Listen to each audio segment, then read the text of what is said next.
Welcome in, everybody, to another edition of Road to the Blue Map, Week 7, right here up in Gunnersville at Wenzel's Oyster House. And we want to thank our sponsor this week, presented by Little Pink Houses Construction.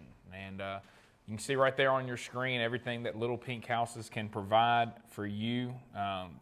They do construction on different houses, change up different rooms, things of that nature, and just do a great job. And they were started with the concept that it takes a woman's touch to make a house a home. Our licensed builder and main designers are women. We not only build a great home, but we act as the designer, assist in fixture choices and finishes through the build out or reno. Basically a one-stop shop for luxury renovations and new homes construction.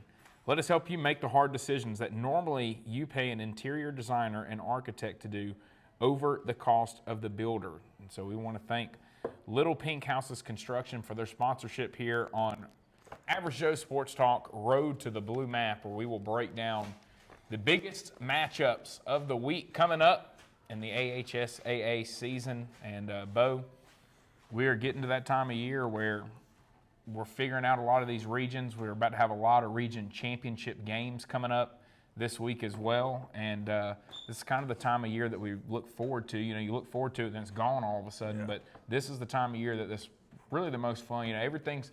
I love October. I don't know about you, but I love the month of October because we're getting into the thick of high school football season. Yep. We're getting in the thick of college. NFL starting. You're starting to figure out who the best teams are in that.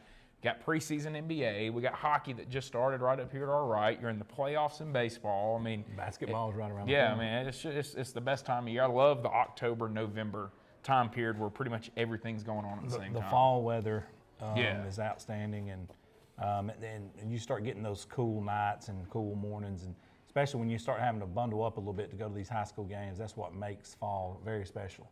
And it's pumpkin spice everything, candles, coffees, everything's pumpkin spice. And we want to say what up to Brad Watkins, and he's joined us live, and that's our guy right there from Fife, Alabama. Any heating and cooling you guys need in DeKalb, Marshall, Jackson, any of those counties right there, hit up Brad Watkins, Heating and Cooling. He's going to take care of you. And you can also comment in the comments here, and you can see Mr. Watkins if you want to message him directly. Now, Reggie is going to have his, 5 monstrous games of the week brought to you by Mr. Brad Watkins later on. But I think we're going to start out, Caleb. You're going to dive into the game you will be doing live on television Thursday night. Yep. Your alma mater. I'm actually kind of looking forward to it, and I'm looking forward to seeing how non-biased I can be. You got to take off the Benjamin Russell glasses. I hear like Greg McElroy and Cole Kulick and some of those guys like talk all the time about when they go back and try. I mean, I'm looking forward to being kind of trying to be neutral. I mean, obviously, deep down everybody wants where they played and all that to win, but I'm wanting a good football game on Thursday night. I mean, that's what I'm looking forward to. And I think you're going to get one, honestly. Yeah. Pelham at Benjamin Russell. That'll be your AHSAA TV game of the week as we get going here with Road to the Blue Map here in Week 7. Should be a fun matchup. We were actually at this game a year ago that was at Pelham. Pelham beat Benjamin Russell, which at the time, that last year was kind of a surprise. Now, Pelham ended up having a pretty good season. Benjamin Russell ended up having to travel in the first round really because of this game. And so this is going to be a very important game. Benjamin Russell's 2-1 in the region. Pelham's 1-2. If Benjamin Russell can get a win, they pretty much lock up a playoff spot. They play Briarwood next week. If they can win that one, it'll set up a region championship matchup with Helena at home. And not much more you can ask for there if you're the Wildcats. Then for Pelham, you lose this one, you drop to 1-3 in the region. You know, they're sitting there at 4-2, but they've only won one region game. It was Calera, who's the worst team in that region right now. So this would be the biggest win of the season for Pelham. Pelham beat Jackson Olin 21-6. They beat Oak Mountain 24-21. They then lost 28-21 to Briarwood, 35-14 to Helena, and then they've beaten Chelsea and Calera. And so this would be the biggest win of the year by far for Pelham, especially going to Benjamin Russell. But it really seems like Benjamin Russell's starting to kind of click a little bit, starting to figure things out. And they dominated Chilton County last week 50-7. They beat Calera 57-7. They beat a good Wetumpka team 40-19. But then they've also slipped up a couple times this year.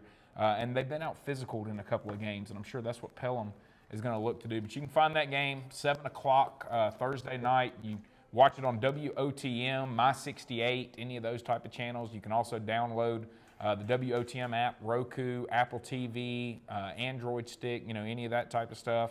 And then you can also find it if you have NFHS, which I would highly suggest having NFHS. The game will be on NFHS Network. You can watch it on there as well. Should be a fun one. Another one that you'll be able to find on NFHS Network, which is why I suggest getting it, Spanish Fort at McGill Tulane. Interesting game here. Spanish Fort is favored by 6 according to AHS, FHS, and I know it's not up here in our area, but this is a big 6A football game, and it's with a team in Spanish Fort who seems to kind of be finding their footing a little bit. They lost to to Fairhope to start the season, 17-14. They then lost 49-7 to Saraland, but they've beaten Blount 44-0, Baldwin County 14-13, Theodore 8-3 in a crazy game, and then they beat 7A Daphne 35-27, St. Paul's 35-6. So it really kind of seems like Spanish Fort's starting to get going, but McGill seems to be getting going. McGill got beat by Montgomery Catholic to start the season. They then got beat by St. Paul's, and since then they've gone on a 4-game winning streak. They had a bye week after that St. Paul's game. Beat Robertsdale 59-0, Murphy 42-0. Beat a good St. Michael's team with Philip Rivers' son as the quarterback, 35-31, and then a big 34-23 win over Baldwin County. So maybe McGill starting to figure themselves out a little bit. I look forward to Saturday talking to Corey about this matchup here with Spanish Fort and McGill and kind of seeing how it goes on Thursday night. Absolutely, because obviously he's going to know. He's in the know down there, but that is an interesting matchup. Yeah. And man, to beat Philip Rivers, albeit his son's young, but that team's been scoring points. Yeah, people are already putting him up as maybe one of the top 3 quarterbacks in the state for that class, along with Trent Seaborn. Yeah, he's in that class. Yeah, that's going to be interesting right there. That's going to be if both of those guys stay in state, don't move, come see me in about 3-4 years. Yeah. You're going to be seeing some cartoonish PlayStation type numbers. This next game, we're going to kick off our Friday night games. Is going to be Pleasant Valley at Spring Garden. You know, the line on this game's 13. Spring Garden's favored 13 in this game. Pleasant Valley's 4-2, 3-1 in region play. Spring Garden's 5-2, 3-1 in region play. I don't have to tell you how important this thing is for region seedings, but this is one interesting game right here, and I'll tell you why. If you rewound the clock to second or third week of this season and these two guys were playing, you're going to be looking at this game totally different than you are now, because the last 2 weeks, I don't know what's gotten into Pleasant Valley, but they've been outscored 100-12 in their last 2 games. They got beat by Raglan 39-6, and then they turned around and lost to Locust Fort 61-6. Now, don't get me wrong, Locust Fort is a really good football team, but I personally do not think Pleasant Valley is that bad. Yeah. I don't know if it's injuries. I don't know. We went out and seen them 2 weeks ago when they were warming up against Raglan, and they looked like a good football team, and on paper they'd been playing good up until that point. For Spring Garden, though, it's also another year of ups and downs. You know, they've gotten the win over Coosa Christian now, which put them at 5-2. That was a non-region game. But if you look across the board right here, you know, you got Sandrock. They beat them 48-22. They got the forfeit win over Coosa Christian in a game that they technically lost, but they got the forfeit win. Then they beat Victory 41-7. They beat Winterboro 15-6. But then they turned around and lost to Cedar Bluff 7-6 in a dogfight, defensive dogfight, an inter-county defensive dogfight. But then flipped around and beat Talladega Central 51-23. So which Spring Garden team's going to show up? Which Pleasant Valley team's going to show up? That's going to be determined who wins that game. Next game's going to be Wadley at Victory Christian. The line on this game is very big, but there's an Etheridge coaching Victory Christian. Yeah. You can't ever count out an Etheridge. No doubt. We've learned that. We've learned that in the past. So Wadley's going to have to take care of business, and Victory's had some bad losses on this year.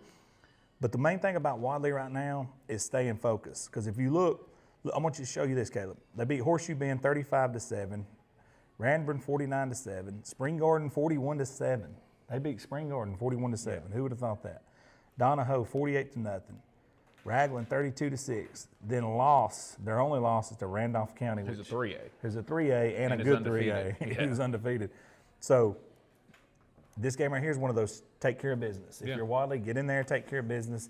Don't let the Etheridge factor roll over into this game. But if you're Victory Christian, it's a chance to really make a statement. You got that right. I mean, it's 100%. a big chance to make a statement, and I'm sure that's what Coach Etheridge is kind of really pumping into his group this week. Next game, we're going to talk about Raglan at Winterboro. Raglan is a 13-point favorite according to AHS, FHS in this ball game, but they got to go to Winterboro, and both of these teams are 2-1 in the region. That's we can talk about the overall records. Raglan's 4-3, Winterboro's 3-3. So but they're 2-1 in the region. That's the biggest thing. It's a huge game for region implications here in this region, and it's one you're pretty much playing for the 2 seed, 3 seed in this ball game. And the winner will host, the loser will have to travel, and that's where we're at in this time of year with a lot of these region games. So I love that. No, I do too. Yeah, I mean you get to play it out on the field, you get to figure it out, and so this will be a big one right here. And you look at Winterboro's year; they beat Cedar Bluff. I mean, that's a good Cedar Bluff team. We're talking about one that we just talked about 7-6 with Spring Garden. They scored 33 on them to open up the year. Then lost to Vincent, who's really good 2A football team. Beat Talladega Central, lost to Spring Garden 15-6. Then Oatman 34-6, and then it was able to beat Donahoe 47-6. And then you look at Raglan; they lost 29-20 to Vincent to get their season started. Then they beat Southeastern, a good Southeastern team, 13-6. Beat Donahoe 66-0. They then lost to Randolph County, who we just talked about, good 3A team, 40-34. Lost to Wadley 32-6, but then they beat Pleasant Valley 39-6 and Victory Christian 59-17. Something's clicked after that Wadley game. I think part of it's facing really good competition. You see Randolph County, you see Wadley back-to-back weeks, two teams who may be right there competing for state championships in their respective classifications. You get through that, all of a sudden it starts to get a little bit easier, and they've dominated the last 2 weeks. So Raglan may be clicking at the right time, but a big chance for Winterboro to step up, get an upset win at home, and possibly be hosting there in the first round. This next game we're going to talk about has gotten very intriguing over the last 2 weeks. Yeah. And I mean, it goes without saying, this game is very, very intriguing. This got 10 times more intriguing with what's transpired lately. We're talking about Cedar Bluff at Coosa Christian. What's transpired in this region's unbelievable, really. I mean, Coosa Christian, who was undefeated in region play, Looked like they were going to run away with the region. Looked like they were going to run away with it. Well, now, because of the forfeit losses, they are in a win or go home. If they do not win, they are out of the playoffs, period. Which Coach O'Brien said he's embracing that. He loves that. But Coach Crane, if you flip it over and look at Coach Crane's side of this could be a signature win. He's already got one this year versus Spring Garden in an inter-county game. Now, the line on this game, according to the, I'll let you say AFH, whatever. AHSAA. Yes, the line on the game is 29 points in Coosa Christian's favor. They've been talk of scoring 100 points. You know, there's been all kind of talk back and forth about this game, but now we get to play it. Yeah. That's the beautiful part about it. And for Cedar Bluff, you're 1-3 in the region. You definitely do not need to drop another region game. So this the utmost importance for them. They do got to travel to Coosa Christian. Coosa Christian, here's what's going to be intriguing about them. They've been off 2 weeks now because of the forfeit win they got versus Heritage Academy out of Mississippi. Has their momentum been broken? You know, you've been sitting on the sidelines for 2 weeks. I know and you've had all the stuff going on around the program. Everything but football's happened. Yeah, exactly. Everything but football's happened. Now, Coach assures us that the guys are dialed in, but how do we know that until they put the pads on and they have to go perform? And you know, Coach Crane, I mean, they've gotten plenty of ammunition to go perform in this game. So this is going to be a good, interesting football game, I do believe. Next game is going to bring us to Appalachian at Valley Head. Now listen to this, Caleb.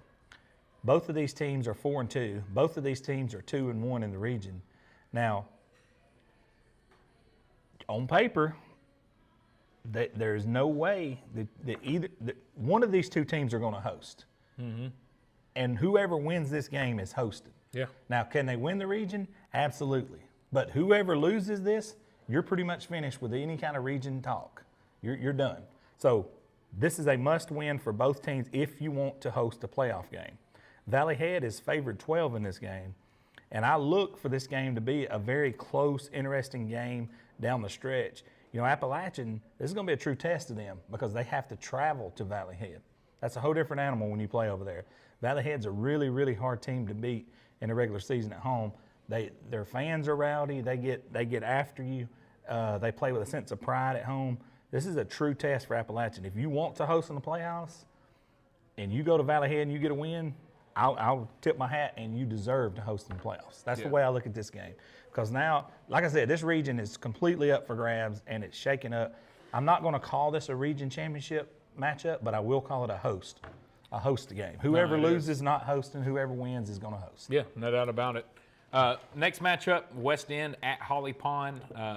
You know, Holly Pond's not had a great year from an overall standpoint. They're sitting at 1-5, but they're 1-3 in the region. West End's 1-2 in the region. So you're still competing for a playoff spot. If you're Holly Pond, and for West End, you obviously are competing for a playoff spot and a chance to get in. Huge game here. West End is favored by 12 on the road, but you look at Holly Pond's season, and the teams they've lost to are pretty good. Yeah. And Clements start the year 45-12, Cold Springs, Locust Fork, and then they barely lost to Pleasant Valley, 15-14. Southeastern 35-6, Glencoe 49-18, but they finally got over the hump, and they didn't just get over the hump; they dominated last week, 50-14 over Gaston. It's got to feel like a weight was lifted off their shoulders at Holly Pond. Well, now you get a West End team coming in who has played well over the last couple of weeks as well. They beat Gaston 53-16, Sandrock 27-13, so they're rolling. So that sets up for a really fun matchup here, and like we talked about, it's one where they're competing to get in. We just talked about competing to host. They're competing to get in. They're competing to be a 4 seed and just be in the postseason. So a big game between West End and Holly Pond on Friday night. Another huge matchup right here. Southeastern at Locust Fork. Locust Fork, if you hadn't heard a lot about them, you need to start hearing a lot about them because they can score some points. Yeah. That's what they do.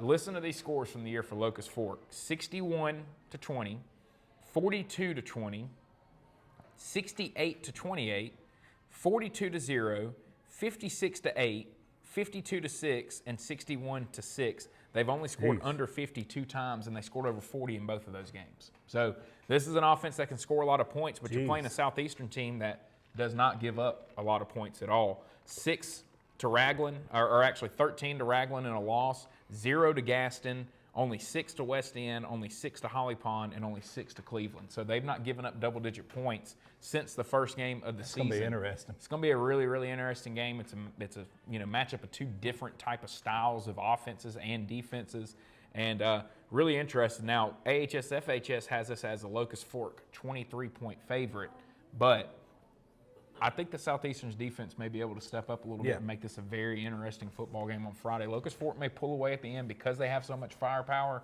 but I think Southeastern's defense will be able to keep this one close and should make it a really fun game there Friday night at Locust Fork.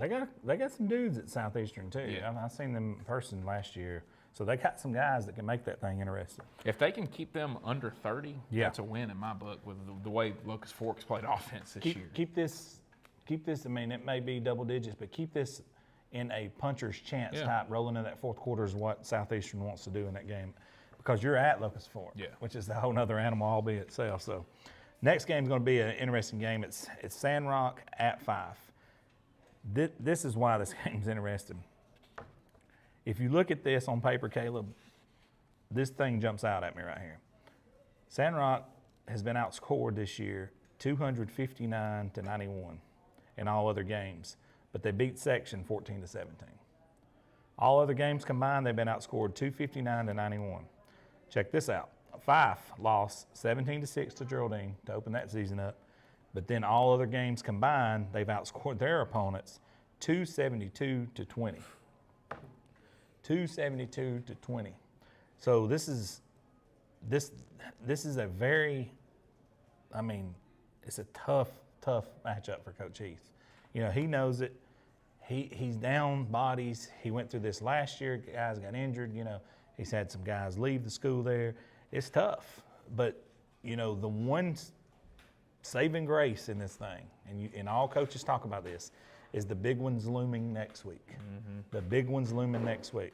I know Coach Benefield, like I know him, his message each week is, why would you ever take a week off to think about anything else other than that game you're playing that week? Because you're getting blessed to play that game, and they're keeping score on it, and you need to have a sense of pride of all the work you've put in. You need to take every game serious, one game at a time. We'll worry about next week when next week gets here. I know that's his approach to this game. Even though we live in a social media world and things like that, that's a very interesting stat between those two and all other games, minus the one win there for Sandrock and the one loss there for Fife. Mm-hmm. Next game is going to be Collinsville at Ider. Now, Collinsville has a similar scenario that they went through earlier this year. Earlier this year, they lost to Pisgah in a kind of a blowout win, or a blowout loss, 66-13, but then they bounced back on that Sandrock team we just mentioned and won 59-14. and then they won 47-0 against Gaston. Last week, they lost to the Fife Red Devils 53-6. So now they got to turn around and bounce back against Ider. You know, Ider started out this season looking very good. You know, they beat Asbury 46-13. They beat Whitesboro Christian in a very close game, 28-21. But since that time, we've had some, you know, not so good times there in Ider. They lost to North Sand Mountain 36-0, 61-14 to Pisgah. No, I'm sorry. They lost to, that's correct. They lost to North Sand Mountain 36-0. They lost 46-16 to Pisgah, 61-14 to Valley Head, and then 49-26 versus Section. So this is going to be a bounce back game for Collinsville off that loss that they had last week to Fife. So it's going to be very interesting to see how they handle that. No, but it's almost must win for Collinsville because you at can't this let things point it is snowball now. off of last week. You can't let Fife beat you twice. Basically, I mean you've got to wash that game away and move on to the next. And you can't let. You don't want the 4th seed. I mean, you're going to be stuck in the 3rd now if you win out. You don't want the 4th seed. Exactly. You don't want to travel to the region over as number 1. Definitely don't want to do that. All right, so this next game is going to be, check this one out, Caleb. Mathematically, this is still an open region. Yeah. Mathematically. Now, on North Sand Mountain is traveling to Pisgah, and let me explain what I'm talking about that. They're 4-2, but they're 3-1 in the region play, and their only loss is to Fife. All right? Pisgah is 6-0, 4-0 in the region.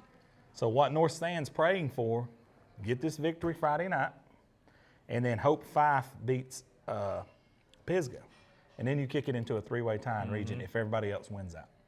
So that way it would be a 3-way tie. So mathematically, North Sand's still alive for first place in the region. Definitely still alive to host, albeit they do have the loss to Fife. But if they were to win tonight and then Fife was to beat Pisgah, they're hosting. So this is a big game for North Sand Mountain.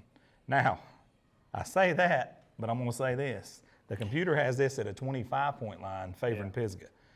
And Pisgah has looked every bit the part. Listen to these scores. Pisgah beat Lexington 42-27. They beat Sandrock 50-7. They beat Collinsville 66-13. They beat Ider 46-13. They beat Sylvania at Sylvania 40-34. That's the one. That's the game that stands out. That one shocked the state. Yeah. Not that Pisgah won it. I mean, it is kind of that Pisgah won, and that's no disrespect to Pisgah, but we just seen them dominate in a game versus Geraldine, and then Pisgah rolls up there and beats them, and then they finished out that run with a 52-6 victory over Whitesboro Christian and Caleb. Here's the deal on that game, in my opinion. Just as I mentioned earlier, Pisgah can't look ahead. Yeah. They've got to dial in on this game because North Sand's a dangerous team. They're a gritty team. They play real physical, but we ain't telling Coach Pruitt nothing he don't know. So that's going to be an interesting game. North Sand, if they want any prayer of hosting, has to win that football game. Yeah, no, I mean, it's a big one for them, and, you know, what better opportunity than to get to go on the road to, you know, the best team right now in the region, you know, from an overall record standpoint, and have that opportunity. So it should be a fun one there Friday night. Speaking of Lexington that we just talked about, they will be hosting Tanner. And, you know, Tanner's from up around the Huntsville area. Big game here for Lexington. Tanner's 4-0 in the region. Lexington is 3-0 in the region. Lexington has pretty much played Pisgah as well as anybody has this year, losing 42-27 early in the year. And then after that, they beat Colbert Heights actually to start the year and then lost to Pisgah. They then beat Red Bay 33-22, Tharptown 77-6. They've lost to Lauderdale County, who's a bigger school, 41-20, and then beat Falkville 41-12. So, you know, Lexington has done a really good job so far this year. You know, they've set this up basically to be a region championship game. And winner of this one will pretty much get the 1 seed. Loser will get the 2 seed. Both of them will get to host, but you'd much rather have that 1 and 4 matchup than you would that 2 and 3 matchup. So, huge game for Lexington. I'm sure they're glad to have it at home. The computer said that Tanner's a 2-point favorite on the road, which means if they were playing at home, they'd actually be an 8-point favorite at home because you get 3 points for being at home, according to the computer. So, very, very interesting game. It's a winnable game. It's basically a pick 'em, and for Lexington would be one of the biggest wins to me in program history if they can win this one and be hosting and win the region. So big game there Friday night. Another big game here. Walter Welborn traveling down to Randolph County. This is basically the region championship game.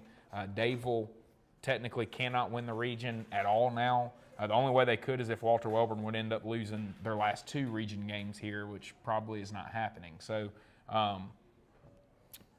if they were to have a 3-way tie, Dadeville would actually end up probably being the 3 seed because they didn't play as many non-conference opponents. They only have 2 non-region games this season, and it is B.B. Comer, who they lost to, and then later on this year having to play against Wicksburg. So due to that and the non-region record and all that, this is basically the region championship game no matter what here. And then Randolph County, if they lose this game to Walter Welborn, they play Dadeville in 2 weeks, and if Dadeville beats Childersburg next week, they would be playing for 2 seed, 3 seed. So a lot in front of Randolph County. They're 6-0 right now. They're 3-0 in the region. But you got Walter Welborn. They're 4-2, but their 2 losses are to Anniston, 4A, and OHSAA, 3A. And played both of them very well. They scored 22 on Anniston, lost that one 38-22, then lost 26-7 to OHSAA. Since then, they've been on a run. And 60-34 against Beulah.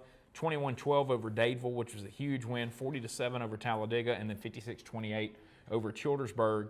And then you look at Randolph County side, they beat Woodland 41-0, Childersburg 38-28, Raglan 40-34, Weaver 46-29, Wadley 49-6, and Sachs 35-14. So maybe got caught looking ahead a little bit last week.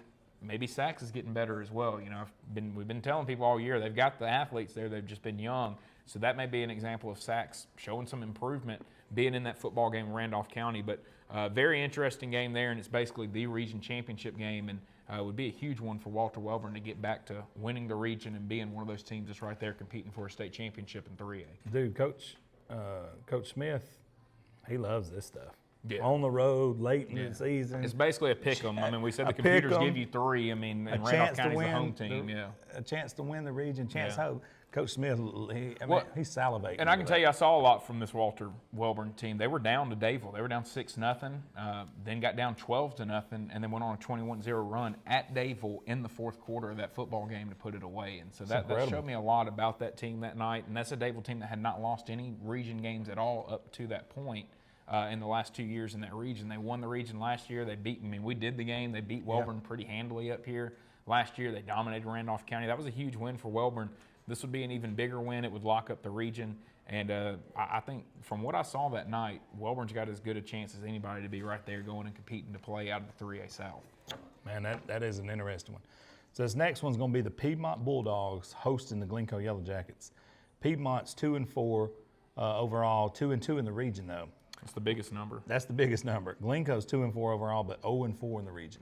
Unfortunately, if you would have got to me before the season started and you said, all right, predict these 2 seasons, I would have not been close to this. I would have thought both of these teams record-wise would be a lot better than this because I know the 2 coaches, and these 2 coaches are very familiar with each other, very, very familiar with each other, playing in that 3A Region 6 all those years together. And that being Jonathan Miller and Coach Scott Martin of Glencoe, who was respectively at Sachs, who you just mentioned a minute ago, and at OHSAA. Those 2 guys have locked horns in some classic games over the last few years. But now, this is a totally different scenario right here because, to me, I don't think without a doubt, the biggest win of Jonathan Miller's tenure so far was last week. Yeah. When Steve Smith came to town and visited. And he got a pretty good win last week on the scoreboard-wise, 35-19, in a game that a lot of people thought was going to be a lot closer. That has to be a confidence booster for him. Yeah. But they've got to use it to translate into this week with some momentum because Glencoe can score points. We watched them last week. They put up 20 on Sylvania, and people's like, well, it's just 20. 20 on Sylvania is not bad. Yeah. I mean, I'm just going to go ahead and tell you. It's hard to do. That's hard to do. And, they beat Weaver first game of the year. Then they lost to Hoax Bluff. And when they lost to Hoax Bluff, the way that they lost to them, people were scratching their heads like, man, what's going on? And then they turned around and lost to Westbrook 56-34.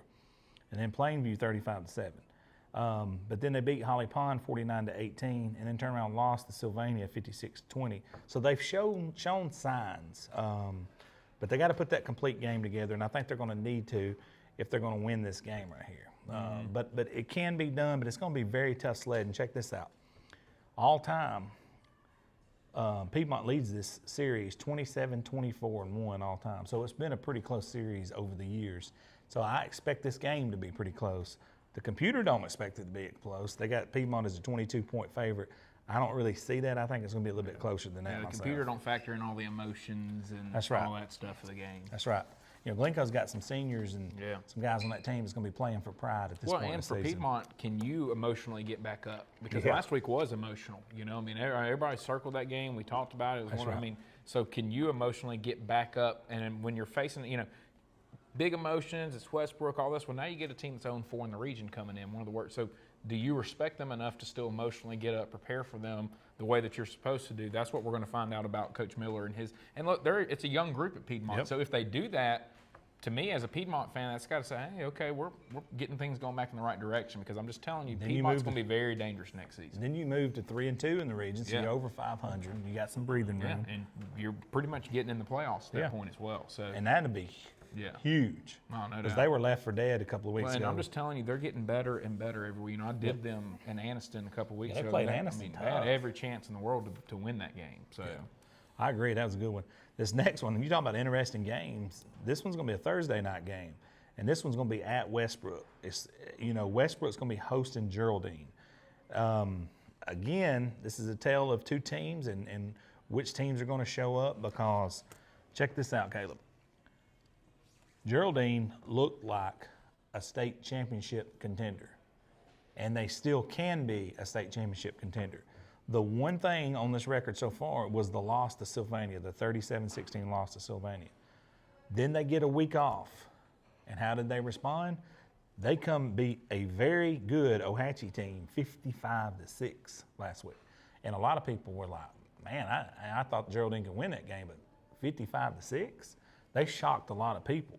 Now, I don't have to tell you who's coaching Westbrook Christian. You already know it's Steve Smith. He's got a Thursday night game. He's got it at home. He's got Coach Blanchard coaching his defense. He's coaching the offense. They're 3-3 on the season, 1-3 in the region. This is a dangerous. This is what those college football Thursday night trap games. You used to see them all the time. Big East. That's right. That's right. It's some team that's rolling high, coming off a big victory, ranked, goes to a team that quote unquote is an underdog, but they're at home on a Thursday night. I could see that scenario playing out here, because Westbrook has the capability to score points and has scored points all year. They're going to have to put it together, but the hard part is Geraldine's a senior-laden team. I think there's 13 or 14 seniors on this team. They're very business-oriented. It's going to be hard to rattle them. But I could see this game being a lot closer than that 15-point line, because it's just got one of those squirky feelings to me. Yeah. I don't know. I just got it in my gut on that one. That's going to be an interesting one, though. Jacksonville's traveling to Mumford. Not the year we're kind of used to seeing from Mumford at all. 1-5, 1-2 in the region. Their only win of the season is over Talladega, who is just not very good this season. You know, look, it's one of those for Jacksonville. You're favored by 36 points. You've done what you've done all year, which is really dominate most teams that you've played outside of Handley, and they were in that game with Handley, which tells you a lot. So you got to go take care of business if you're Jacksonville. You can't get caught looking ahead. You can't get caught, you know, feeling good about yourself, because while Mumford has struggled this year, there's one thing we all know about Mumford. Mumford's going to play hard week in and week out. And they've been in some of these games that they've lost as well. I mean, 29-17 to Lincoln, and that one 28-22 to Childersburg to start the year.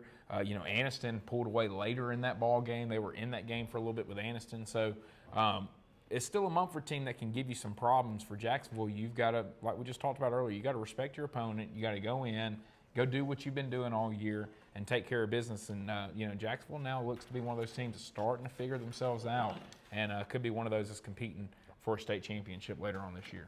People starting to notice how good they are by a 36-point line right there. Yeah. I mean, they have beaten some really good teams really bad this year. So I think Jacksonville's for real, and they're just one of about 8 teams in 4A South that if we're interviewing them post game at the Super 7, I wouldn't be shocked. Yeah, I'd say there's 7 to 8 teams in the South if they were to go, hey, I'm gonna fast forward this. Marty McFly's pulls up in the DeLorean, and we fast forward to the Super 7 and Tuscaloosa, and one of the 7 to 8 teams in the South, Jackson, Hanley, and the list goes on, Andalusia. You say, hey, they end up winning it. Okay. Yeah, believable. Believable. I mean, really, they're in that conversation. 4A South's the most loaded classification region that there is in any of the classifications. I think you're 100% correct. All right. This next one, I was in office with Coach Kelly from Cherokee County. He's hosting Fultondale this week. Cherokee County's coming off an off week, a much-needed off week. They didn't have no major injuries. They had some guys banged up, nicked up, just some stuff that, they had to get over. But Cherokee County's 6-0, 3-0 in region play. They're a 31-point favorite in this game, but check this out. Here's an underlying stat in this game, Caleb. This is not the same Fultondale team that we've known the past few years that went 1-19 the prior 2 years coming into this year. They started the season with a very close loss to Hopeville, 28-24.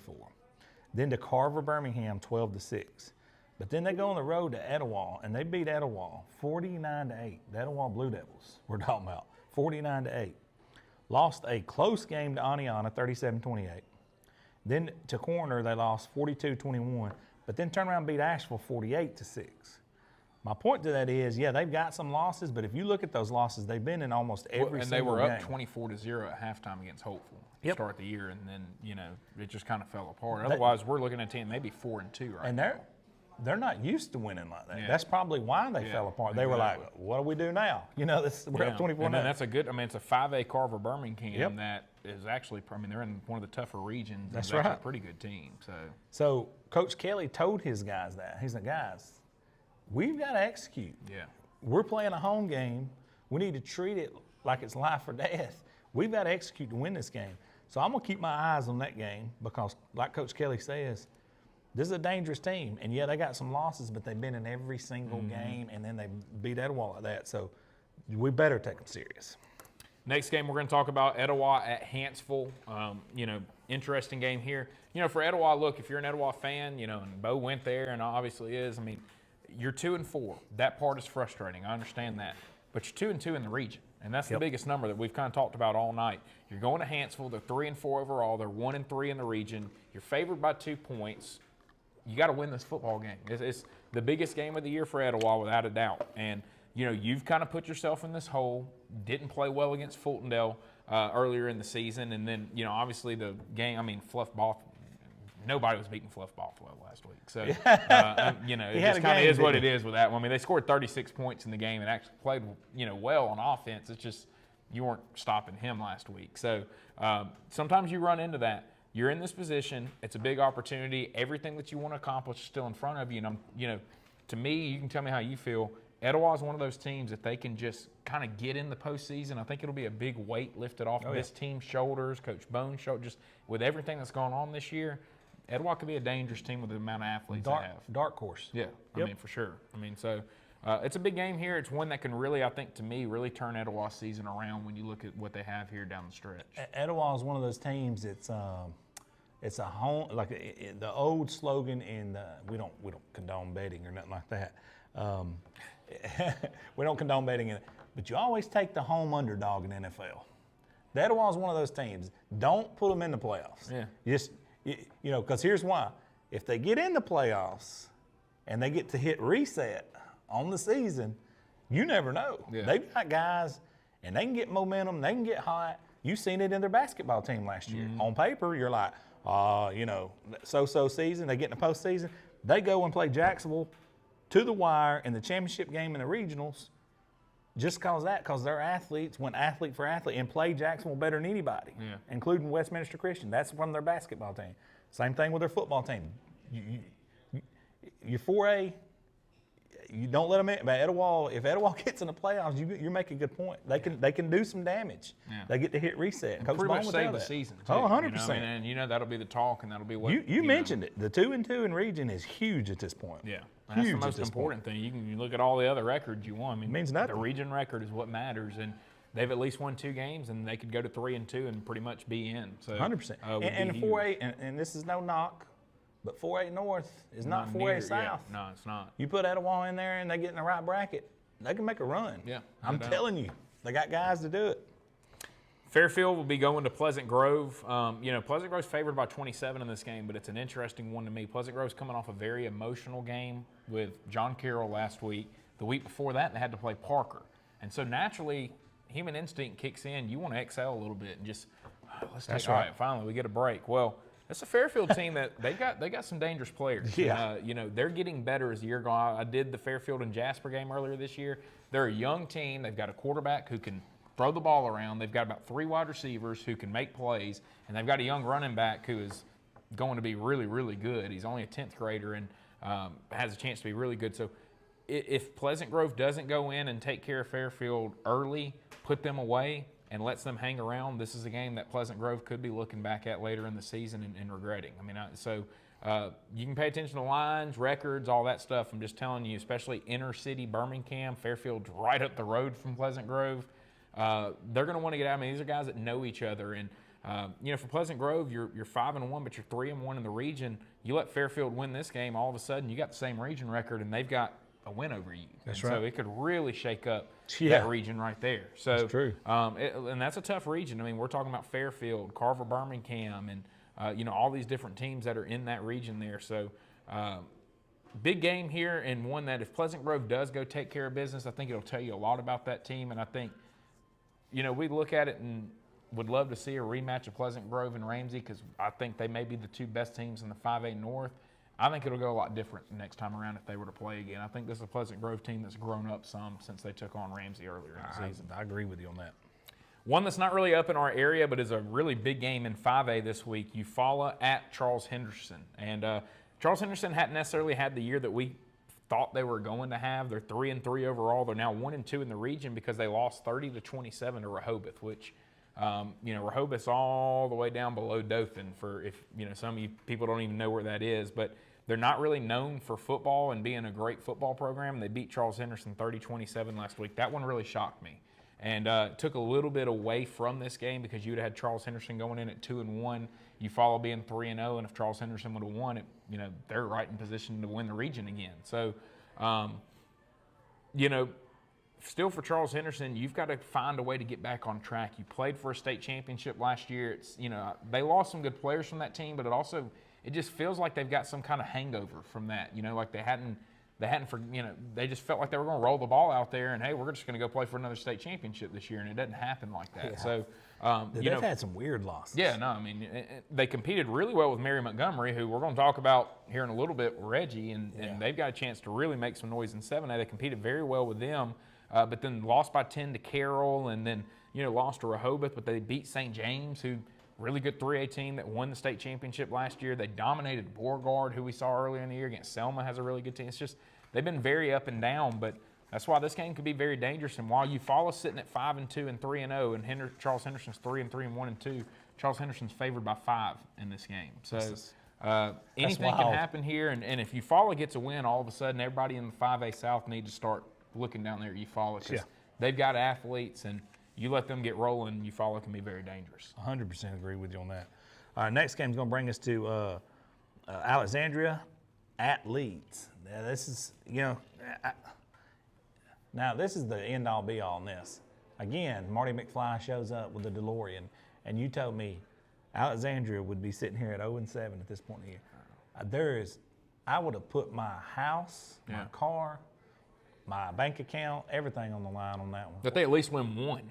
Yeah. I mean, I don't know what to say. Now, we talked to Coach Ken, and he told Reggie and I, verbatim to our faces, he's like, we're going to be back. We're going to be good. We got guys in here battling. Don't forget about us. Mm-hmm. We'll never forget about you.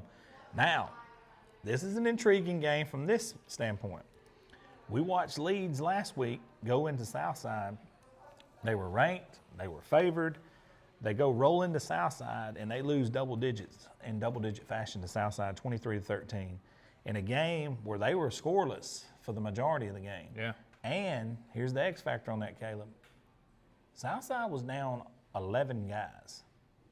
Okay? Do you see where I'm going with that? They were down 11 guys. Some played through some pain, but Southside had some guys out, a lot of guys out, especially on their defensive front. So I'm saying that to say this. If you are Leeds and you just took that bad loss, and then you look across and you see a team that's 0-7, how are you going to get up? Yeah. You know what I mean? This could be a sneaky game. I would not buy into the 29-point line. Wouldn't either. One iota. This is a sneaky game. Just because from what I seen last week, and there's no way they can go from that loss to being skyrocketing and ready to roll again. You could bring Belichick in here. Well, don't say Belichick. That's not a good example. Right That's not a good example. Well, I mean, it is. I mean, if you take his career. But you understand where I'm going with that. That's interesting tidbit about that game right there I was just going to throw at you. But, yeah, Alexandria needs this win. They got some seniors on there that need a win. They need a win in one of these last few games. So we're going to see how they gut through this one. All right, Springville, our next game is going to be Springville, who's 2-5, 1-3 in region play, traveling to Lincoln, who's 4-2, 1-2 in region play. The line on this one's very close, Caleb. Springville's -2 in this game. Check this out though. So when you look at this game right here on paper, and you're like, this is a 2-5 team versus a 4-2 team. Look at who Springville has lost to. Montgomery Jordan, Leeds, Southside, Aniana. How many teams do you know would not lose to Montgomery Jordan, Leeds, Southside, and Aniana? No, exactly. That's why, although this is a 2-5 team and Lincoln's 4-2, that's why that line is that close. Yeah, I mean, and they were in all these games. I mean, 100%. Jordan's a 6A who's played really well in a tough region this year. Exactly and they were right. in that game. Who we've seen personally, Yeah. And I can promise you they got dudes across the board. So that and they line competed is really correct. well with Moody this past week. That's also. why that's why there are bookies, because everybody would see that 2-5 versus a 4-2. Yeah. 2-point line. Take my money. Okay, we actually will take your money. We need to quit making so many betting references, but it is funny. We're just explaining how things work. So now the next game I'm going to. Now this is a good football. This is a sneaky good football game right here. The Arab Knights will be hosting the Boaz Pirates. We just talked about a team in Springville that lost to some powerhouse teams. Looking at these two teams, this game almost mirrors the game we just mentioned. Let me show you why I'm saying that. Boaz is 2-4, 0-2 in the region. Arab's 4-2, 2-1 in the region. Look at these losses. Look at these losses. Check this out. Boaz's losses. Jacksonville, ranked. Scottsboro, ranked. Gunnersville, ranked. Southside's got to be ranked this coming week. Are they ranked this time, Reggie? Who's that? Southside? The polls come out tonight. Okay, they have to be now. I think they were knocking on the door last week. Okay, so Boaz's 4 losses is to ranked teams. They have to almost have to be now. Arab beat Albertville 34-6. Brewer 28-13. Douglas 21-14, who we had in earlier today. Sardis and a nail biter 29-6. But then they lost to Scottsboro 28-14 and to Fort Payne 38-14. That game is going to be a close one. Yeah, I'm telling you right now. Well, and because and this isn't a knock on Arab, but they've kind of been doing this as the year's gone on. I mean, they started out really, really well, and you could kind of tell with the small win over Douglas, they barely got by Sardia. And then you only score 14 the next 2 weeks. You can just kind of tell they're struggling right now. They're trying to find themselves. And this may be a good opportunity to find yourselves a little bit as well here against Boaz. But you're facing a Boaz team they're starving to get a win. And if they do win, it's going to change a lot about what this region standings are. And all of a sudden now Boaz has a chance to sneak into the playoffs and even possibly prevent Arab from getting in. And Boaz ain't got no trouble scoring points. No. I mean, they hung 45 on Southside. And this is first, and in the first game of the year, Gunnersville scored 14 on them. Yeah. And I mean, look here, they beat Cleveland 35-21. Now they scored 38 on Scottsboro on a loss. You know, they scored 48 on Albertville. Yeah. They scored 21 on the best Jacksonville team we've seen since Higgins was there. So, I mean, that's a very good Boaz team, and they start figuring this thing out defensively. That 6-point line, that's going to be a heck of a football game. No doubt. Hueytown traveling to McAdory, big game in the Birmingham area, big game for that region over there as well. The winner of this one will be the 2 seed. The loser will be the 3 seed, pretty much. I mean, Hillcrest Tuscaloosa is going to win that region, running away with it. And if you hadn't gotten familiar with Hillcrest Tuscaloosa, I would suggest to get familiar with them because they're really, really good. They're about the only team, I think, that can beat Saraland in the South. I agree. So I agree. Big game here. You know, for Hueytown, it was a tough start to the year, but look at who they played. Lost 28-14 to Ramsey, defending 5A champs. Lost 17-3 to Clay Chalkville, who I think all three of us here would be in agreement is probably going to be playing for the state championship out of the North in 6A unless something crazy happens. But then they beat Brookwood 56-0. They lost 35-6 to Hillcrest, who we just talked about is really good. Hillcrest has only given up double digits one time all year this year. They beat Bessemer City 47-0 and Paul Bryant 69-20. They've done what they're supposed to do against those level teams. You look over on the other side from McAdory, they're 4-2, they're 3-1 in the region. But the teams they've beaten aren't overly impressive in my opinion. You know, they lost to Oxford to start the year 33-23. They beat Pinson, who is not the Pinson with Bo Nix and all those guys from a couple of years ago. And then they lost to Bessemer City. That was the biggest surprise to me. And it's not just that they lost, it's that they lost 48-21 to Bessemer City. Since then, they've beaten Paul Bryant 48-0, Central Tuscaloosa 42-14, Northridge 35-17. Maybe that loss to Bessemer City woke them up a little bit and has gotten them going. This is going to be a very, very interesting football game here, though. And if Hueytown can get a win, all of a sudden you have a winning record for really the first time all year this year. And you get to 4-1 in the region and pretty much lock up a 2 seed, and you'll be hosting in the first round. So very big football game right there in the Birmingham area. Dude, that's an interesting one. Yeah. Here's another one in and around the Birmingham area that's an interesting one. Centerpoint is traveling to Pinson Valley. You know, we went to this game last year, and a game that nobody gave Centerpoint a shot, and they go and they beat them. We watched the game. They won the game kind of in dominant fashion. This game really means a lot to Centerpoint because now they got that loss, that forfeit. They had a loss earlier. They got the forfeit win now from Pell City. So now they're sitting at 3-1 in region play, 6-1 overall. And, you know, Coach Bates, when's somebody going to give this man the props he deserves? He deserves them. Bro, he went from 5 to 6. Yeah. Had coaches, not mention names, run from him because they didn't want no part of the 6A smoke. He rights the ship. He finishes second in that monstrous region last year. And now he's literally in a position, if Clay could slip up and lose, where he could be in a 3-way tie for this region. All right? Worst case scenario, he wins out. He hosts the playoff game. All right? That's worst case scenario. But he's still mathematically alive. Now, Clay losing is going to be a task, but they still got to play Oxford coming up. So it's not like it's just some astronomical something that it couldn't happen. But, dude, 6-1, 3-1 in this region now. And, you know, you look at Pinson Valley, the tale of two halves here. Yeah. You know, Pinson Valley, the last few years under Mr. Turner, since he's gotten there and he hired Patrick Nix and then Sam Shea, you know, they were the talk of the town with Kool-Aid and others, you know, Power and Bo Nix. And now, you know, they've had back-to-back disappointing seasons. And they're a favorite in this game. I have no clue how they're a favorite in this game. I've got no clue how they're a favorite. They're favored in this game. Yeah, I don't know how. I mean, their only wins this year is Florence, who's not a great 7A team, and then Huffman last week, who has not scored a point all year. That's their only 2 wins of the year. Now, I have no clue how Pinson is a favorite in this game. And it's not a knock on Pinson, but I mean, look at Centerpoint beat Aliceville, very, very good. They also beat Huffman 58-0. So I mean, those two kind of cancel out.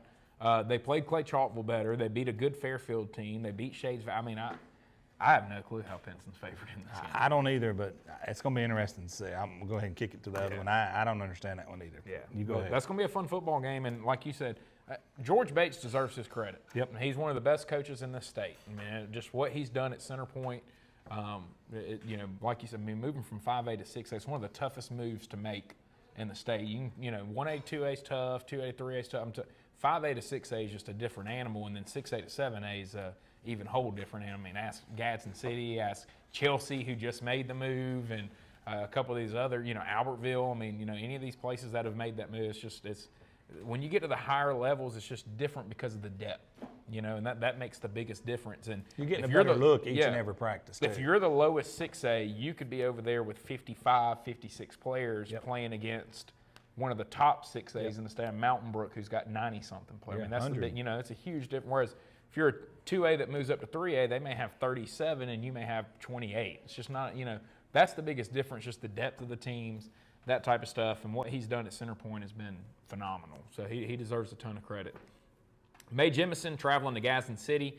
Look, Gadsden City's favored by 43 in this game. They should win the game. They've dominated this region specifically over the last 2 years. But it's also a dangerous game for them because May Jemison has a ton of athletes. They can move the football. They score points. And if you don't respect them, they won Gadsden City won 69-0 last week. Okay, it's very easy as a player to just sit here and go, hey, we're just going to roll the ball out and go do it again. Especially when you watch the film, see some of the games that May Jemison has played, that type of stuff. You see some of the results, all that. It'd be very easy for them to just say, hey, we're just going to roll the ball out and win this week. You still got to show up and play. You let this team hang around, anything can happen. So, for Gadsden City, they should win the game, but you've got to go do what you're supposed to do, go take care of business and show up with the right mindset. And it shouldn't be hard to get them. You're 4-3 on the year, so you've experienced 3 losses this year. You ought to know every game's important and anything can happen. So they get this one at home. It should be an easy one for them, but I'm just telling you, if May Jemison can hang around early in the game and Gadsden doesn't if Gadsden goes and plays their C game while May Jemison plays their A game, you got yourself a football game on Friday night. May Jemison beat Lee Huntsville. Yeah, exactly. Lee Huntsville beat Fort Payne. If you start doing, breaking it down like that. Yeah, I mean, that's a test, like you said. You let them hang around. Yeah. But 2 great guys leading those 2 teams. Real good friends of Average Joe's, and Rico White and Ollie Smith. 2 great guys, 2 gentlemen that do it the right way.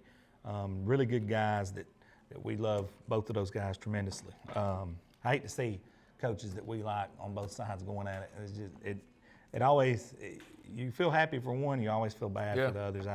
That's one thing that's tough about this job. Next game, we just mentioned Fort Payne. Fort Payne, who's 3-3, 1-2 in region play, is traveling to Hazel Green, who's 0-6, 0-3 in region play. Look, it's simple. Business as usual offensively for Fort Payne, but I think Coach Elmore will be the first one to tell you, he wants to see his guys get some stops. Yeah. He wants to see his team get some stops. Here's why. Check this out. Fort Payne, they lost the opening game. They gave up 56. Then they turned around and they beat Etowah, but they gave up 27. They beat May Jemison. They had a pretty good defensive game that game. They only gave up 13. But then they lost to Gadsden City where they gave up 63. They beat AHSAA 38-14, pretty good defensively again. But then last week, and I don't know where that came from, they end up losing to Lee of Huntsville, and they gave up 49 to them. Yeah, that one shocked me last week. Yeah, it shocked me. It shocked everybody, considering May Jemison held them to 18 points. But it's an example of what we've talked about a lot tonight. You got to respect your opponent, that type of stuff. And then, B, we kind of kept saying, if Fort Payne doesn't show up the defense, there's a chance this catches up to them at a bad time, and it finally did. I mean, Gadsden City, you can see that loss. Scottsboro, especially with the way they started out the year scoring points, you can see that loss. That one last week, it shocked me. This one, they shouldn't have lost that game. Yeah, and I look, they're going to show up offensively. It seems like every single game. They have one of the best quarterbacks in the state of Alabama, without question. So do what you do offensively. Let me see you get some stops. And I know that's what Coach Elmore's preaching as well. And it's a perfect team to do it against in Hazel Green. They've been outscored 261-70 this year. They think about that. They have some other guys that are out this week that got a little beat up against Gadsden City. So this is kind of a get-right game to me for this Fort Payne defense. And you're 1-2 in the region, so you can't afford to take anybody lightly and not be prepared to go play. I mean, you're 1-2. You've now put yourself in a hole if you want to try to host a playoff game. And he needs to get some of his younger guys reps. Yeah, exactly. Because if we look at the scores, how many younger guys got you're not actual able to game get reps? Yeah, exactly. I mean, there's a few like the May Jemison. They got some reps. They probably got some reps late in that ARAB game. but you ain't turned over a half. Maybe in that Etowah game some reps, but other than that, But they pulled away late in that one. you ain't been able to turn the second half over to some guys, and that's what you're looking to do to get some meaningful. Especially when you're trying to build a program. That's right. All right. Hey, this next one, it don't get no bigger than this in 7A Region 3. In 7A period this week, in my opinion. You got Hewitt-Trussville, who's 5-2, 3-1 in region play. Going to Vestavia on the road, who's 5-1, 3-1 in region play. The line on this game is Vestavia by 3. This is going to be one heck of a high school football game. Yep. If you want to see two really good coached football teams battling it out to host in 7A Region 3. Think about that. For Hewitt would be the first time that they've ever done it in this Think region. about that. Yeah. Think about that. Just sit there and think about Hewitt has had to travel for every playoff game that they've played in since 7A was introduced. Think about that. How huge would that be? How huge would that be? But then you look at what Robert Evans is doing at Vestavia, and this is no knock on Buddy Anderson. Buddy Anderson, you know, he was still a very good football coach, but they didn't have the juice that Robert Evans has. Right No, now. he's taking them, and it's like you said, it's not a knock on Coach Anderson. Yeah, it's I got not a knock nothing on but him. respect for him, but Yeah. he's kind of. Coach Anderson still had them kind of playing an That's old right. school version. They were still winning games, That's but right. now they're spreading people out, but they're playing defense, and they look like a new school team that's going out there and taking And he care of got in the business ring now. immediately, and he went up to the bully and called him out. Yeah, He went up to Hoover and called him out. yeah. He ain't back down from Thompson one bit. Now, he lost 40-something seniors Yeah, off last year's team. 41. 41 seniors And off he last year's told me when team. we were sitting there last year, he goes, "We'll be okay next year, but it's the year after that I we're really gonna- think we're going to be really well." Well, his they're a okay, year early. his version of okay is being 5-1, 3-1 overall, and the only loss is to Thompson. That's his version of okay. And it was a 7-3 game with 6 minutes to go in the fourth quarter. Think about that. Yeah. This team's on the rise, but so is Trussville. So hey, look, whoever, again, this is like we talked about, and I don't know what game it was earlier. If you win this game, it's Valley Head them. If you win this game, you deserve to host. Yeah. No, I mean, You deserve to host. I don't know about you, I was shocked. Not that they got beat by Thompson last week, but it was the fact that it was 40-14 in that game. I thought it would be a closer game. I didn't think you look at their other scores this year outside of Phoenix City scoring 48. They held, Gadsden 27. They've scored on everybody else. Oak Mountain 7, Tuscaloosa County 7, Hoover 7, and Huffman 0. I mean, they're not giving up double digits, and all of a sudden Trent Seaborn walks in and puts up 40 on them. So That's actually in my notes right here. How does Hewitt bounce back from that big loss Yeah. last week?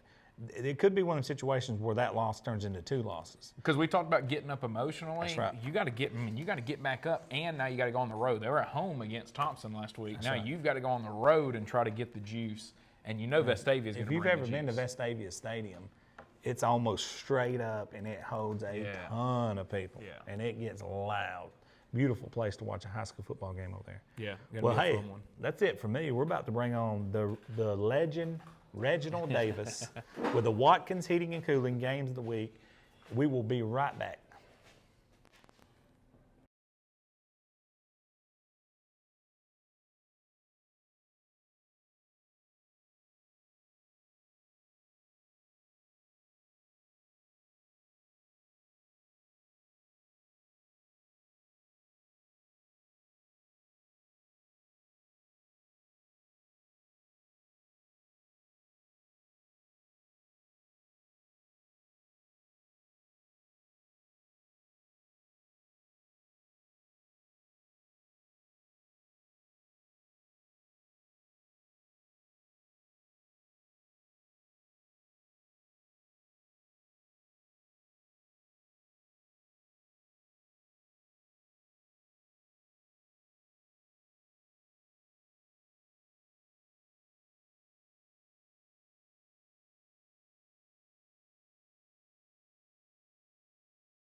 Welcome back in to Road to the Blue Map, Week 7 edition here in the 2023 AHSAA season. Again, I want to thank our main sponsor here, Little Pink Houses, for their sponsorship with us right here with Average Joe Sports Talk. Little Pink Houses started with the concept it takes a woman's touch to make a house a home. Our licensed builder and main designers are women. We not only build a great home, but we act as a designer, assist in fixture choices and finishes through the build out or reno. Basically a one-stop shop for luxury renovations and new home construction. Let us help you make the hard decisions that normally you pay an interior designer and architect to do over the cost of the builder. Check out Little Pink Houses right up here in Guntersville, and we appreciate their sponsorship with us. And it is now time for our weekly segment, Watkins Heating and Cooling Games of the Week. We want to thank Brad Watkins with Watkins Heating and Cooling. He was on here earlier with us. Not sure if he's still here, but hey, look, it's that time of year. I mean, this weekend it was like 67 at my house was the high on Saturday. It got down in the 40s. It felt great, but when it starts getting a little cooler, you're going to need to make sure your heating's ready to go. But, you know, we're at that time of year where there's still going to be those high 80 days, then all of a sudden it's freezing. So make sure that you've got your heating and cooling system ready to go. And if you're in Northeast Alabama, I would call Watkins Heating and Cooling. You can find his number right there at the top of the screen, and make sure to give him a call and get them out there to check on your unit. All right, Reggie, time for our games of the week, and we're going to get things started with a big one up here around the Gadsden area, AHSAA at Hoax Bluff. You know, this week I had a hard time trying to find 5 games because there's so many good games and so many games with region implications. And I looked and I was like, you know, we haven't really talked about these teams as much, which we talked about AHSAA some, we talked about Hoax Bluff some, but, you know, both of these teams deserve a lot of credit because I don't think a lot of people at the beginning of the season saw them sitting in the middle of the region race in that tough 3A Region 6. But, you know, AHSAA started off kind of hot. You know, they beat Sachs 32-8, Welborn 26-7, Westbrook 34-33, and then they lost a big game with Sylvania 64-34, and they come back and beat Piedmont 38-21, and they lose to a very good Jacksonville team that's beating everybody right now, 51-6, and then they lost to Geraldine 55-6 last week, which was kind of a surprise, you know, at the margin of victory, because I was expecting that to be a closer game. And really looking for AHSAA to be a little bit more competitive. Maybe they had off week injuries or something, but you know, then you look at Hoax Bluff. You know, these guys started out pretty hot. I mean, despite after they lost to that South Side 37-12, they come back and beat Glencoe 47-7. They lose to Geraldine 17-7, and I had a parent tell me in that game they were actually down 10-7 in the fourth quarter, and they were driving and went for it on fourth down and didn't get it. So that game could have been a win, you know, for Hoax Bluff, which would be huge. And then they come back and beat Westbrook 47-21, White Plains 44-12, and Plainview last week 28-14. Hoax Bluff right now is tied for second in that region, which is, you know, like I said, is very big. You know, you got guys like Bryce Whitaker. He's the quarterback, but he's done a lot of damage with his legs. And on defense, you got Anderson Morgan. Well, he's making plays on defense and offense because, I mean, if you throw the ball in his direction, he's going to jump up and take it to the house for a pick six, you know. You know, AHSAA, they're known for athletes, you know, year in and year out, and they're tied with Piedmont for that last playoff spot in Region 6. So this is a very important game for both of these teams because for Hoax Bluff, you know, they're looking at, you know, if we win this game, we have a very good chance of hosting in the first round. AHSAA, you know, they could – They would even things up in the region. Yeah, it would even things up. So this is a very big game for these teams, and like I said, that's why I picked this game as one of my games of the week. Another big one that'll be happening around the Birmingham area, Ramsey traveling to John Carroll. Interesting one here. You know, John Carroll got their first loss of the season to Pleasant Grove this past week, but they played decent in the ball game. You know, they couldn't really get much going offensively, which is what I worried the most about when they run into Pleasant Grove, Ramsey, some of these teams with you know, athletes who are coached very, very well the way that they are. But maybe after finally seeing that last week, they can make the adjustment and be in the ball game with Ramsey, and win here would really shake up this region. It would. Right now, Ramsey's sitting 4-0 in that region. John Carroll's 3-1 with that one loss last week to Pleasant Grove, 37-12. Ramsey, they're 5-2 on the year, but like I said, 4-0 in the region. But you look at the 2 losses, they lost to Auburn, a very good 7A Auburn team, and they lost to 6A Parker by 3. And both of those games, they could very well be 7-0 right now. You know, Ramsey started the year out with a huge win over Hueytown, 28-14, and that lost to Parker, 20-17. And then they go and beat Jasper, 65-6, and beat a very good Pleasant Grove team, 49-17, and Fairfield, 28-15, which you said earlier. Fairfield's not a bad team, and I did watch that game against Jasper, and they've got athletes on that field. And then, you know, they lost that game to 7A Auburn, and then they beat Winona last week, 65-14. So Ramsey, right now, it's that time of the year. They're getting ready to make another run. They said, okay, you know, it's that time. We got to finish out strong and make a run in the playoffs. And John Carroll, you know, the last several years, you know, they haven't been as strong, but this year they started the year out with a win over Homewood, 36-31. That shocked everybody. I think that was when everybody looked and said, John Carroll. Yeah, John Carroll? Yeah. You know, what are you guys doing down there? And then they beat Marbury 43-0, and they beat Fairfield 45-28. Then they beat Hayton 44-6, and they beat a talented, athletic Carver Birmingham team 43-26, and they lost to Pleasant Grove last week 37-12. And, you know, like you said, a win here for John Carroll would really shake this region up. You know, because right now Ramsey's sitting in first place by themselves, and John Carroll's 1 game back. They win this game, they move into first place in the region, and they can pretty much control their own destiny here on out. So, you know, at this point in the season, just about every game that we talk about is going to have some kind of implications for the playoffs or region standings or something. I'll tell you, you know, I did the Ramsey-Winona game last Thursday, and Ramsey got the ball to start the game. They went backwards, and then Cameron Keenan, the quarterback, was getting sacked on 3rd down, throws an interception. Winona gets the ball on the 7, scores to go up 7-0. Wow. And then Ramsey beat them 65-7 after that. See, I missed the first part of that game, so but when I got home, look, we were sitting on the broadcast, we were going, hey, Ramsey better wake up, you know. Winona's come to play, well, Ramsey woke up. And they showed what they're capable of, because that's a Winona team that played Pleasant Grove 35-21. You know, and they seem to be much improved, Winona does this year, and they still get to play John Carroll. So, you know, we're sitting here talking about John Carroll could be a 1 seed.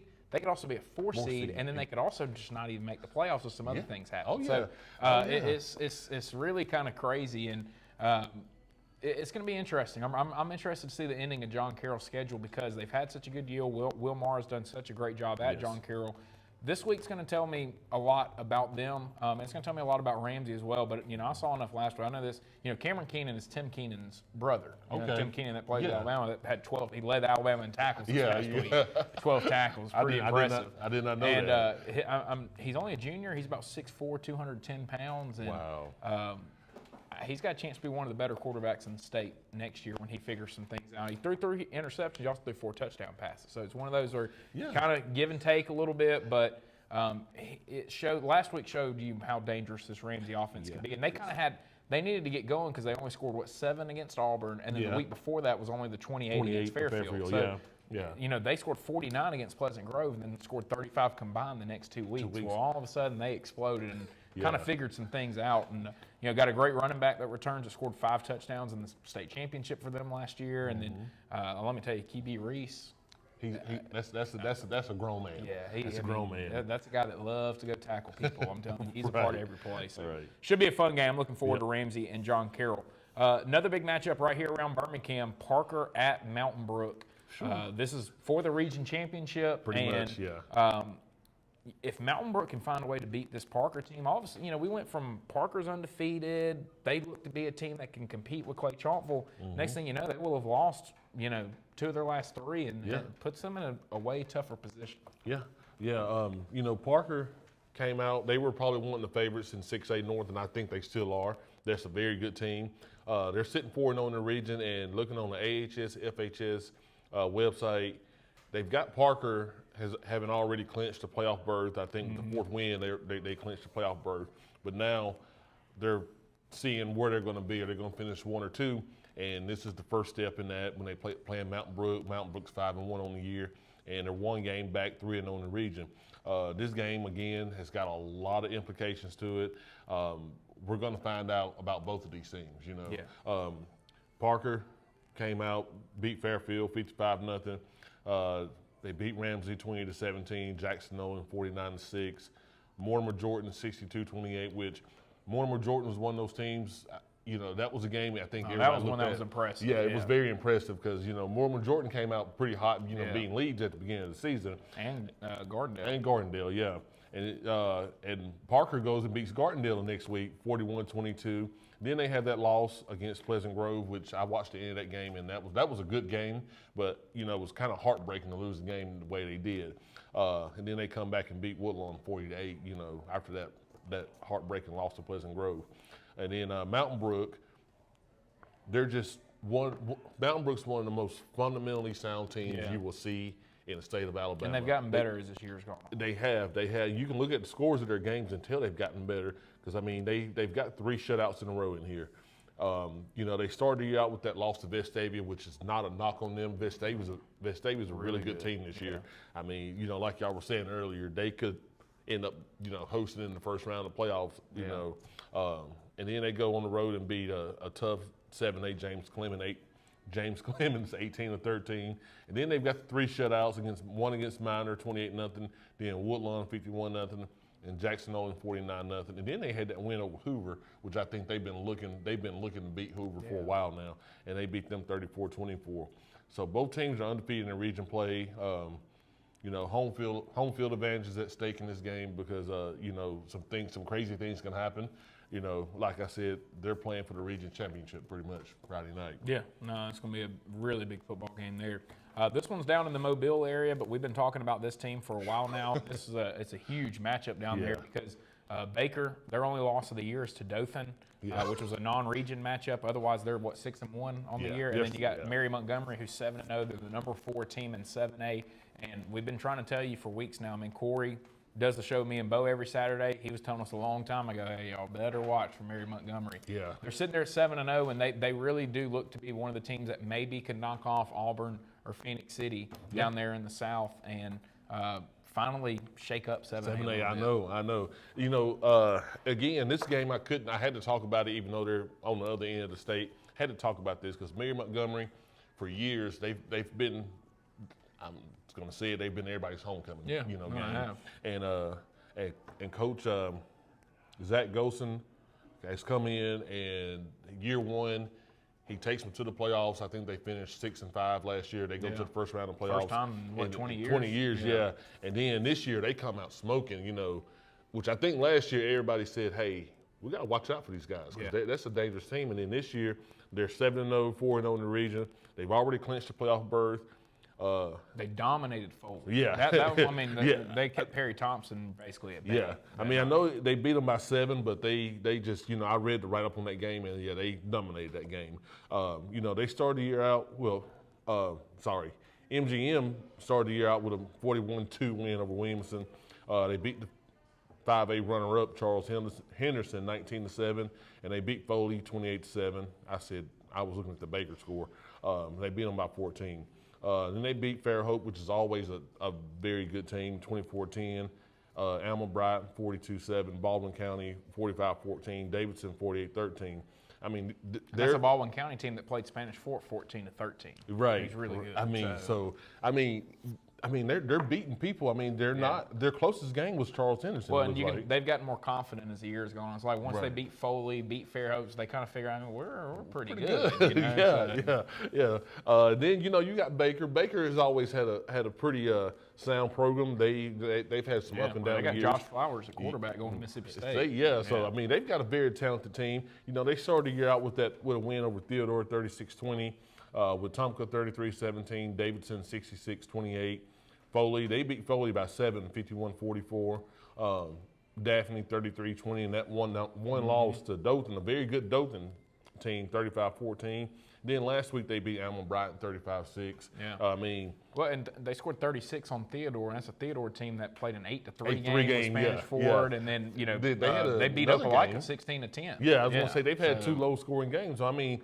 This is going to be a good matchup. I wish I could hop in the car and just drive down there Friday because this is probably going to be one of the better matchups in 7A this week. So I'm looking forward to seeing the score of this one and see how far MGM is going to go. I think I'm going to be an MGM fan all the way up here in North Alabama because, I mean, their story is just amazing. Yeah, it is. It's just amazing. I mean, Zach Golson's done a great job there, and I look forward to seeing how that one goes. Man, that's a big game. Corey's been telling me about that one for a couple of weeks now. Yeah. So I know he's excited. Yeah, I look forward to talking to Corey about it on Saturday. It's gonna be a lot of fun.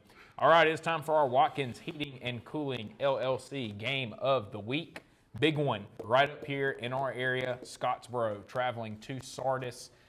Biggest game of the year for BJ Brooks and Sardis, without a doubt. Yep. And for Scottsboro, it's time to bounce back.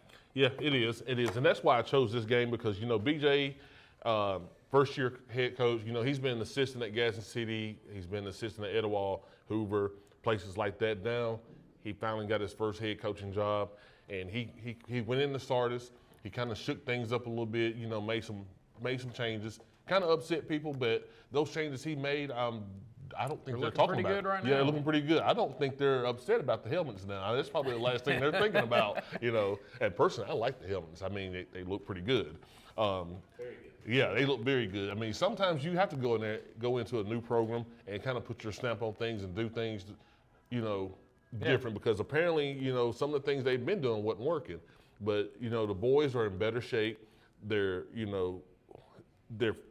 playing really good football right now, and they got confidence. Yeah, they got confidence. When they came in here and visited with us, that's the biggest thing we could see. That was earlier in the year. That was right after they had just played ARAB, I think, at that time. I think so. And they just lost, but you could tell it's like, hey, we played ARAB a 3-point game, and right. I mean, you could just tell like they were starting to really feel good about what they could accomplish. Exactly, they're feeling good about themselves. And they went and played for a baseball state championship. They did. They talked about how much that helped their confidence and stuff as well. Right. So I mean, there's a lot of good things going on at Sardis. Like I said, BJ is first-time head coach. He's done a lot of good things.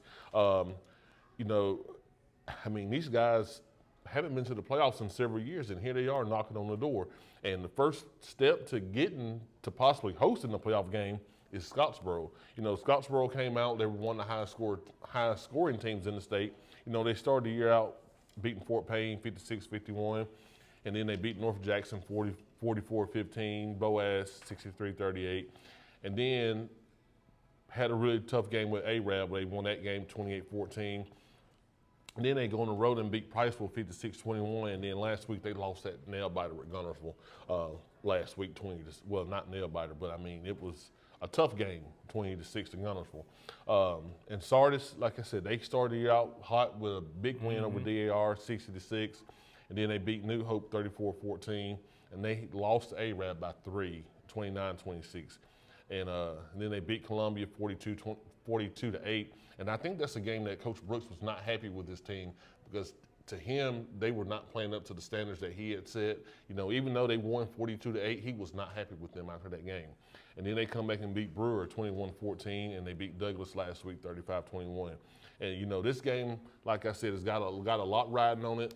It would be huge, I know, for BJ and Sardis if they could get this win and end up hosting that first round playoff game because right now things are going well at Sardis. Like you said, they got the baseball team that made that run last year, and then if the football team can get in the playoffs and maybe win a game or two, I mean, you'll just see a lot of great things going on at Sardis right now. Yeah, no, should be a fun one. And for Scottsboro, you go from being 5-0, feeling great about yourself, to all of a sudden you're not hosting a playoff game anymore. Yeah. You got 2 region losses. So a big one for them. They got to bounce back. They got to get their offense back going.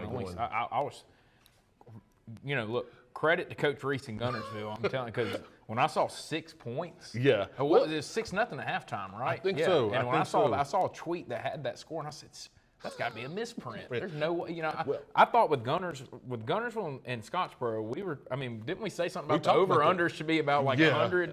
Yeah. Well, I was shocked. But we missed that one. The thing though, I'm shocked, but I'm not shocked. But I knew Gunnersville's front 7 on defense. I knew they were going to be. If they could get going, they would slow down Scottsboro, and that looks like that's what happened. So most of the time when you have a good offense like Scottsboro does and you don't score a lot of points, you're due to explode the next week. So that's what Sardis is going to have to prevent. But Scottsboro's going to have to play some defense too because this Sardis team can score some points. Oh, yeah, they can. That is your Watkins Heating and Cooling game of the week and games of the week. Ohatchee at Oaks Bluff, Ramsey at John Carroll, Parker at Mountain Brook, Baker at Mary Montgomery, big 7A matchup in Mobile, and then right up here, a huge 5A game, Scottsboro at Sardis. So that's going to do it for us this week with our Average Joe Sports Talk Road to the Blue Map. 8 weeks in the book now. This is week 7 on the AHSAA schedule because you can't start at 0. Yep. So week 7 of the AHSAA season. We'll have 3 weeks left after this one, and then we'll be in the postseason. Yeah. So it's a great time of year. We enjoy it. Make sure to tune in Saturday morning, 9:30 a.m. Myself, Bo Starkey, Corey LaBounty, with our Saturday morning recap show. We will break down all the scores. You can see every score right there on your screen as we talk about them, and it's fun to break those down each and every week, and we get a different point of view of Corey down there in Mobile. I mean, he does a game in Mobile. He knows all the other schools and keeps up with all the scores. And look, if you're like us and you care about high school football all over the state, not just up here in our region, it's a great show to watch, in my opinion, because we're covering everything. We're talking about every game, every region, every area, and it's a lot of fun on Saturday. So make sure to tune in 9:30, and we'll be back right here next Tuesday at 7 o'clock. We'll have another episode of Road to the Blue Map and start gearing up for the postseason. So for Bo Starkey, Reggie Davis, I'm Caleb Brooks. We'll see you again right here with Average Joe's.